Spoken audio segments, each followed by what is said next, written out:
Good morning. কালকে রাত্রেবেলা যা কাণ্ড হলো না, আমি তোমাদেরকে কি বলবো।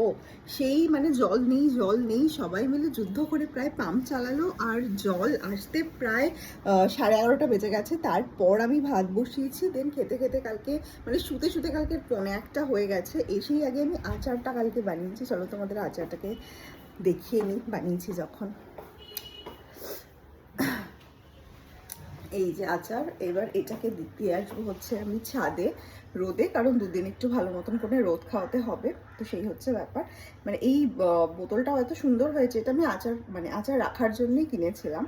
তো যাই হোক, এই হচ্ছে স্টোরি। এখন ঝটপট ঝটপট ওয়াশিং মেশিন চালাই, কারণ কখন যে জল চলে যাবে তার কোনো ঠিক নেই। সকালবেলা যখন মেড এসছে তখন বলছে দিদি জল পড়ছে না।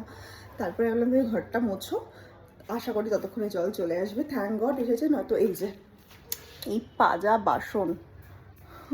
পাজা বাসন আমাকে মাজতে হতো। থ্যাংক গড মাজতে হয়নি। চলো খাবার বানাই।